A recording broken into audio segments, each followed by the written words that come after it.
Bonjour à tous, merci d'être là aujourd'hui pour parler de la place des jeunes dans les coopératives.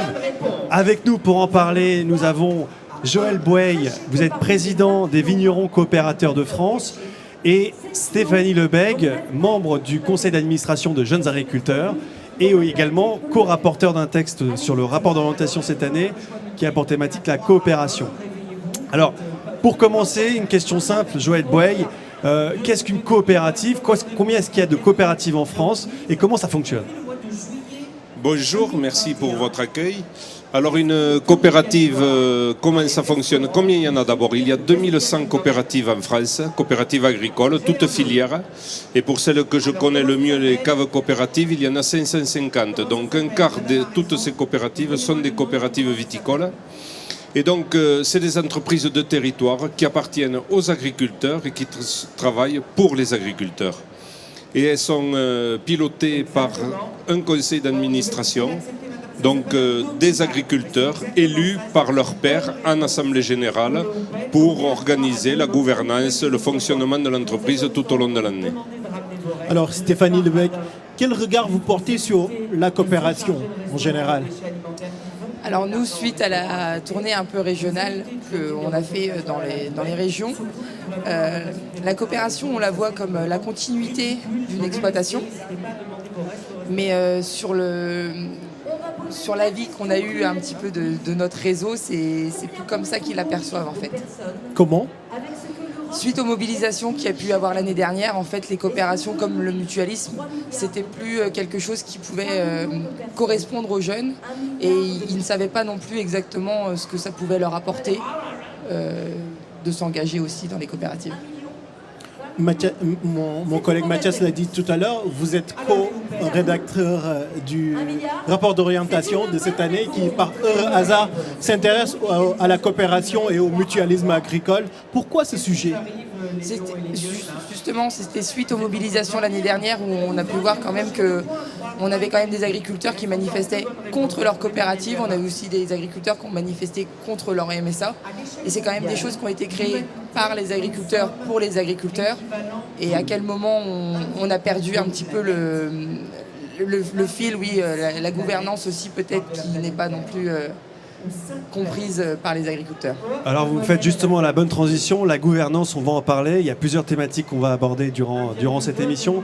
En premier lieu, la gouvernance, c'est vrai que c'est quelque chose qu'on entend souvent de la part des jeunes agriculteurs, des jeunes qui s'installent en agriculture, que la gouvernance, il y a toujours les mêmes qui sont dans les instances, les conseils d'administration des coopératives, que ça ne bouge pas beaucoup, il y a une absence de renouvellement. Qu'est-ce que vous leur dites? Qu'est-ce que vous aimeriez leur dire, vous, Jérôme Boueil? Ce que j'ai envie de leur dire, c'est qu'il n'y a rien de figé. La réalité, quand même, c'est ça. C'est qu'il semble qu'il n'y a pas de renouvellement. Or, le renouvellement, il se pratique continuellement, mais c'est pas massif, le renouvellement des membres d'un conseil d'administration. Et ça se fait effectivement un peu au compte-gouttes, effectivement. Ça se fait à raison de combien de fois par an, par année?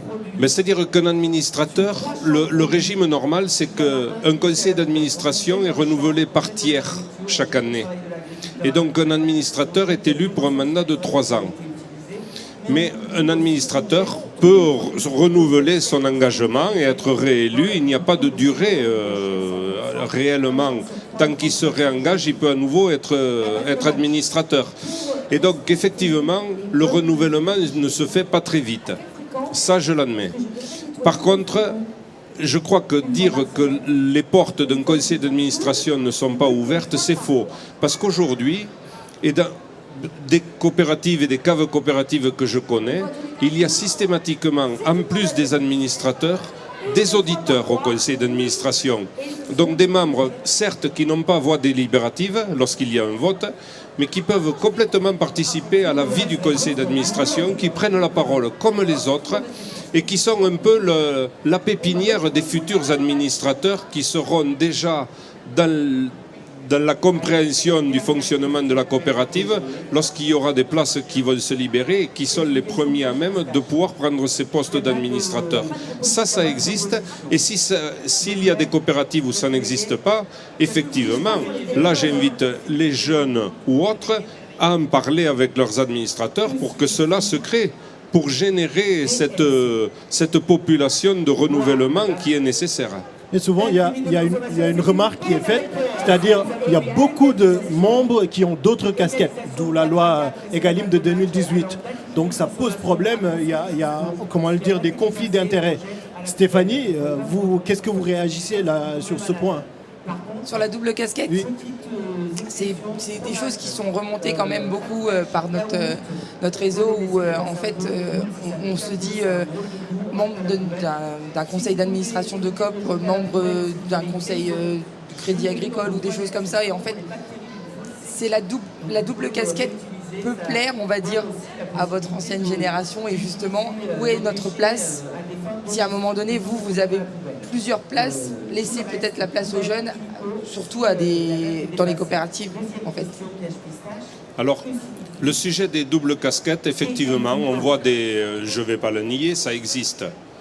Il y a par contre des doubles casquettes, effectivement, à un certain moment, moi, en tant que responsable national, on peut me reprocher d'avoir plusieurs casquettes.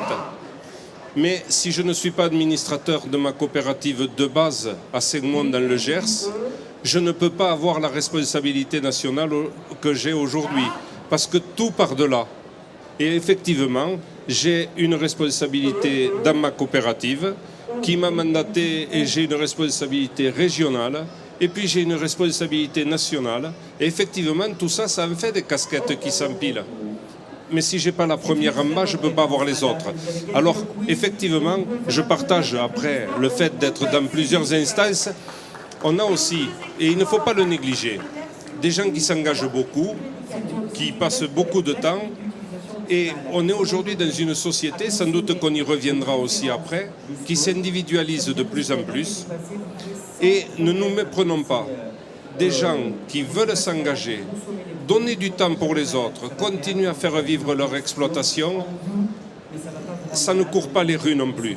Parce que mine de rien, ce temps-là, on le paie souvent par des vies de famille, quelquefois compliquées, parce que le temps où on n'est pas à la maison, eh bien, c'est difficile pour ceux qui restent, et que le week-end, on doit rattraper le temps qu'on a passé ailleurs pendant la semaine. Donc tout ça, c'est des équilibres qui sont quand même instables et qu'il faut savoir ménager. Alors, l'absence de renouvellement dans les instances des coopératives, il est réel, il est constaté. Est-ce que c'est finalement, on va dire un peu schématiquement, les vieux qui ne laissent pas leur place, ou aussi les jeunes qui ne prennent pas leur place parce qu'il n'y a pas beaucoup de jeunes non plus qui se bousculent au portillon, Stéphanie Lebègue? Les deux. Les deux. Il y a des anciens qui aiment bien leur place et qui ne veulent pas forcément la laisser. Et on a beaucoup de jeunes aussi qui ne veulent pas forcément non plus s'engager dans les conseils d'administration parce qu'en fait, pour eux, c'est rentrer dans le conseil d'administration juste pour redorer l'image du conseil d'administration, mais ils auront l'impression de ne pas pouvoir donner leur avis, en fait. Ils ne servent pas à grand-chose. Comment ? Ils ne servent pas à grand-chose. Juste à redorer l'image du conseil d'administration. C'est comme si demain on disait on veut 3 jeunes et 3 femmes. Votre réaction, monsieur? Non, je suis pas d'accord avec ça. Au contraire, je pense que des jeunes, notre métier, il évolue en permanence. Et ça, on ne peut pas le mettre de côté. Et les gens les plus à même de répondre à des attentes d'une nouvelle génération, de nouvelles façons de pratiquer notre métier, eh bien, il faut des gens qui soient en phase avec ces évolutions-là. Et donc, nécessairement, il y a besoin d'un renouvellement dans les conseils d'administration pour suivre cette dynamique. Et puis, vous savez, je ne fais pas une crise de jeunisme, excusez-moi l'expression. Nouveau mot.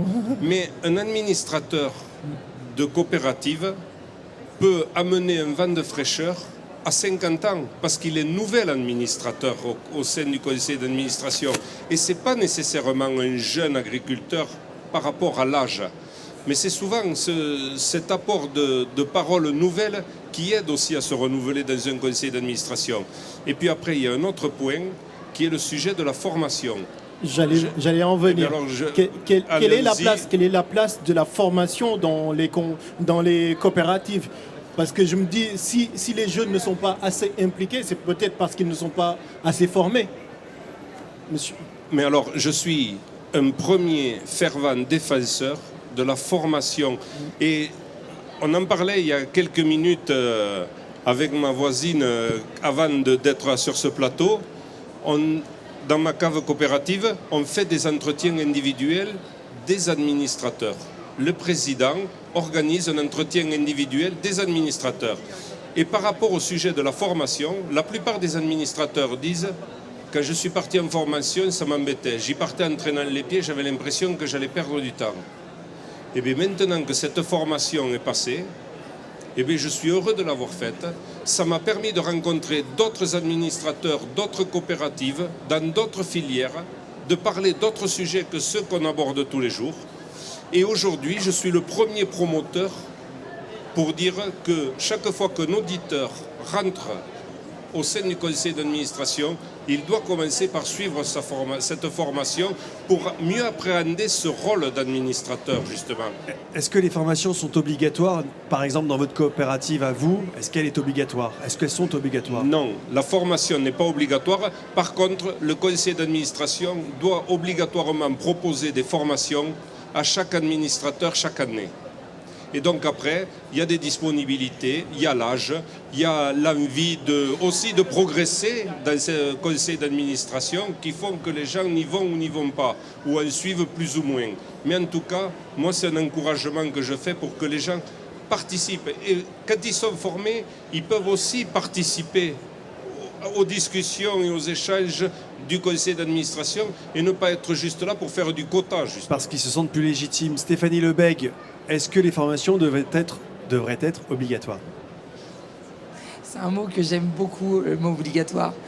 En fait, là, après la tournée Héros, on s'est rendu compte que, oui, la formation, demain, si on veut mettre des jeunes dans les conseils d'administration, il faudra les former. Et donc, oui, la formation, pour moi, ça doit être un petit peu comme dans un pacte, en fait. Quand on rentre dans un conseil d'administration, on s'engage et la formation doit être un engagement, doit être une obligation. Doit être une obligation. L'administrateur doit être obligé de comprendre ce qu'il va faire et quel est son rôle, en fait, de représentant des personnes qui l'auront élu. Donc, pour moi, oui, la formation doit être obligatoire. On reste avec Stéphanie. À l'époque, au sein de JA, Jeunes Agriculteurs, il existait des écoles dites de responsables, mais qui ont disparu. Pourquoi? Bonne question. Là, je ne peux pas te répondre à cette question, mon pauvre Ben. Parce que ces écoles-là, c'était en quelque sorte une école de formation, comme le font d'autres syndicats ou d'autres, si on parle d'un contexte politique, des écoles de parti pour les politiques. Donc peut-être ce serait quelque chose qui pourrait aider les jeunes à intégrer, à mieux comprendre aussi tout ce qui est responsabilité dans les COP. D'accord, mais du coup, ça veut dire que les coopératives, quand elles font des formations, elles font déjà des formations en interne. Si en plus de ça, on met aussi aux jeunes une autre formation de représentants, ça fait peut-être un peu, par contre, beaucoup de formations. Et là, les jeunes, ils seront forcément réticents. Donc il faudra qu'on se mette d'accord sur est-ce que c'est nous qui formons les jeunes, les futurs représentants, et que les coopératives se disent on vous laisse le rôle de former nos futurs représentants dans nos conseils d'administration et on arrête de faire de la formation interne alors. Peut-être que c'est déjà fait au sein des COP, un budget alloué spécial aux jeunes qui intègrent les coopératives. Mais en fait, chez nous, c'est les fédérations régionales de coopératives qui organisent des sessions de formation chaque année. Et puis, il y a plusieurs niveaux de formation. Il y a des formations de base, j'allais dire, pour le gars qui vient d'intégrer le conseil d'administration. Et c'est des formations de 3 jours. Comme il y a des formations de responsables, c'est 2 fois 8 jours sur 2 ans. Et là, on pousse un peu plus loin, on parle de stratégie, on parle de communication, de prise de parole, de gestion financière. On rentre dans des détails, dans du plus fin, mais qui nous amène à mieux comprendre tout le volet et toute l'ampleur du rôle de l'administrateur. Alors en abordant ce sujet de la place des jeunes dans les coopératives, on a On a comme ça fait un petit éventail de sujets de la gouvernance, de la formation. Et il y a aussi pas mal de choses qui sont revenues sur le rôle et le périmètre d'action des coopératives, qui est pas mal remis en question par les jeunes générations, avec notamment aujourd'hui des coopératives qui exploitent du foncier, qui carrément l'achètent aussi, qui le mettent ensuite à disposition des jeunes qui s'installent en agriculture. Quel regard portez-vous sur le périmètre d'action des coopératives, Joël Boeil? Alors, mon premier regard, c'est que le produit, la terre ou la vigne ou n'importe quelle activité doit être faite par un agriculteur. Ça, c'est mon idée de base. Ensuite, la coopérative, elle accompagne l'installation. Et là, pour le coup, aujourd'hui, c'est ainsi, les exploitations sont de plus en plus grandes. Si je prends dans la filière que je connais le mieux, la viticole, vous savez, vous travaillez toute l'année, vous allez récolter au mois de septembre ou octobre, et puis le paiement, il va se faire en 2 ans, 3 ans quelquefois, le temps que la vendange soit, que le vin soit vendu. Eh bien, sur cette période-là, comment fait l'agriculteur, à plus forte raison le jeune agriculteur, pour vivre? Parce qu'il va commencer à travailler cette année, récolter, et puis il va retravailler l'année prochaine pour petit à petit toucher les fruits de son travail. Eh bien, les coopératives mettent en place des moyens de financer, d'accompagner, des aides des avances de trésorerie, même du soutien direct à la trésorerie pour permettre aux jeunes qui s'installent de vivre tout simplement et de pouvoir exercer son métier tout en attendant d'avoir une pleine rotation de ses revenus. Mais on accompagne aussi des jeunes qui veulent s'installer en finançant des aides à l'achat, soit en finançant des aides à la location pour leur permettre d'accéder au foncier. Et on peut aller effectivement jusqu'à acquérir du foncier, mais toujours avec l'idée de le remettre à distribution par bail à un jeune qui l'exploitera. Une réaction? C'est pas pour faire de l'exploitation indirecte, c'est pas ça le sens de la coopérative. On n'est pas une kolkhoz qui aurait que des salariés, des gens qui bossent pour eux. Non, l'idée c'est d'avoir des jeunes sur le terrain, des agriculteurs qui travaillent les terres. Stéphanie, une réaction? Alors nous, c'est hors de question pour nous que les coopératives achètent du foncier pour installer des jeunes, sauf peut-être dans des filières spécifiques ou forcément dans la viticulture, il y en aurait peut-être besoin. Mais non, pour nous, c'est hors de question. En fait, ou alors bien cadré. Cadré comment? Cadré avec un certain temps qui se passe. Mais après, c'est vraiment l'agriculteur, le jeune agriculteur qui redevient vraiment propriétaire de tout son foncier. Monsieur Boel, en exploitation ou portage du foncier, est-ce le rôle des coopératives? Alors, ce sujet, en fait, c'est la dernière cartouche quand on a évacué toutes les autres. C'est la dernière solution qui reste quand on a évacué toutes les autres. L'idée initiale, c'est que ce soit d'abord un agriculteur exploitant qui gère son foncier, qui s'entend avec un cédant pour le louer, pour le lui acheter. Et aujourd'hui, on avance un peu plus loin dans ces schémas par la constitution de GFV, de groupements fonciers viticoles, où là, ça peut être des investisseurs extérieurs qui rachètent des biens et qui mettent à bail en longue durée à des exploitants jeunes, et donc sur des baux de 18-25 ans, et donc qui permettent de mettre le pied à l'étrier, et y compris dans ces GFV, on peut envisager ce que vous évoquiez à l'instant, c'est-à-dire que progressivement, l'agriculteur reprenne des parts de ce GFV et devienne progressivement propriétaire de tout le bien sur une durée relativement longue, donc c'est plus facile à digérer. Mais encore une fois, le cas où la cave, pour ce que je connais, doit racheter quelques hectares, c'est la dernière solution qu'on envisage, parce que ce n'est pas notre objet. D'accord. Entre la création de filières à l'étranger, le fait d'avoir du portage ou carrément acheter le foncier, est-ce que vous comprenez que beaucoup de jeunes qui veulent s'installer ou qui ont un projet d'installation se préoccupent, s'inquiètent du champ d'action des coopératives et ne comprennent plus, ne se retrouvent plus dans ces pilotages de coopératives. Et typiquement, le dernier exemple en date, le plus récent avec InVivo en 2024, avec son option gestion en régie, où là il y a une délégation intégrale qui est proposée aux personnes détenant du foncier et faisant de A à Z les travaux agricoles, les formalités administratives. Est-ce que vous avez aussi un message peut-être à faire passer aux jeunes générations de ne pas s'inquiéter ou alors au contraire de s'inquiéter? Non, il y a des modèles qui évoluent en permanence. Le sujet que fait InVivo, mais en réalité on en parle parce que c'est InVivo, mais dans la vraie vie, un agriculteur prend la retraite, son fils lui succède, mais son fils, il travaille chez Airbus à Toulouse. Il touche jamais à la terre. Et il y a l'entrepreneur voisin, l'agriculteur qui est juste à côté, va travailler les terres du fils toute l'année.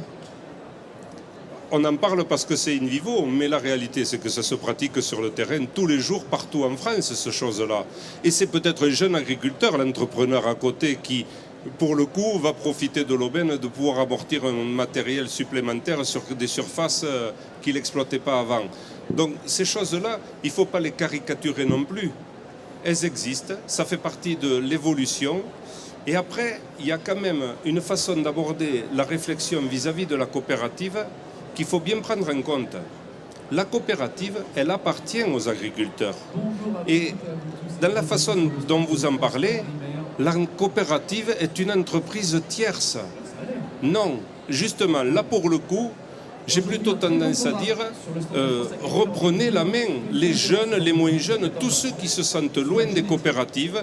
Il y a des assemblées générales, il y a des réunions d'adhérents, il y a des réunions de secteurs. Là, je dis aux gens, faites-vous entendre, c'est votre outil. On ne peut plus parler des coopératives comme étant une entreprise tierce. Non, non, c'est des entreprises d'agriculteurs. Le capital social est détenu par les adhérents. Et ça, on ne doit pas l'oublier. Parce qu'à un moment donné, c'est comme si on déléguait la responsabilité aux autres sans se préoccuper de là où on a mis ses sous. Eh bien non, vous avez mis vos sous dans un capital social, dans un outil. Les gens doivent s'en préoccuper. Et là, pour le coup, c'est jeunes ou moins jeunes. Hein, je ne fais pas de catégorie. Les adhérents sont trop souvent absents de ces réunions, de ces assemblées générales où on prend des décisions. Et là, c'est une responsabilité de tous. Stéphanie, vous revenez d'une tournée pour le rapport d'orientation.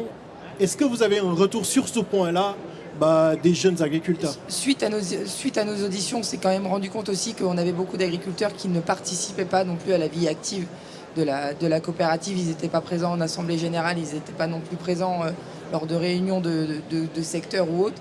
Et dans ce rapport d'orientation, on va vraiment appuyer aussi sur la responsabilité qu'ont les coopérateurs dans leur coopérative.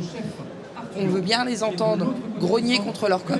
Par contre, s'ils sont présents nulle part, c'est pas normal.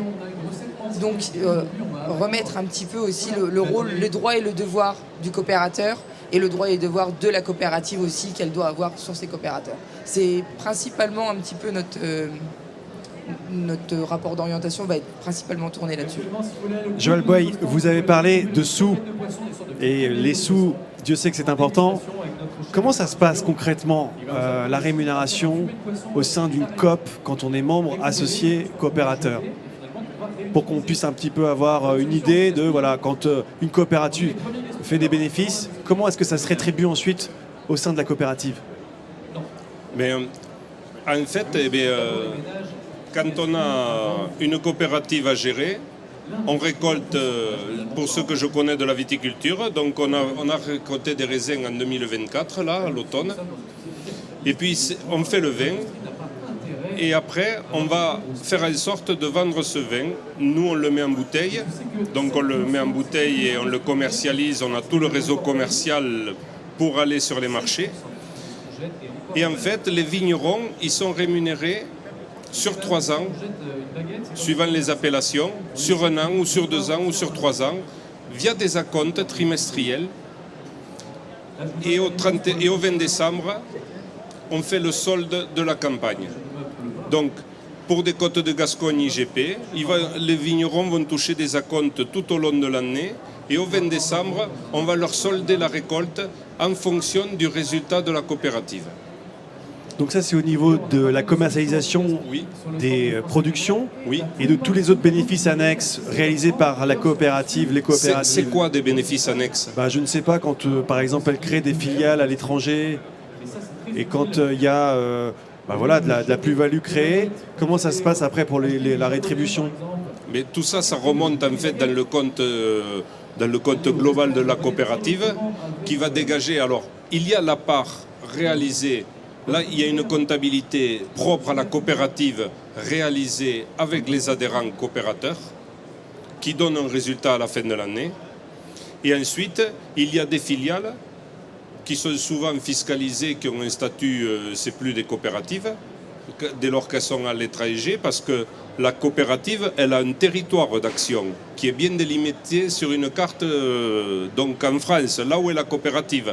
Les filiales, c'est un autre statut, c'est des SA, qui sont soumis à l'impôt, donc qui après, une fois qu'elles ont payé leur impôt, le résultat net est réintégré dans le résultat de la coopérative. Et ça s'additionne avec le résultat de la coopérative.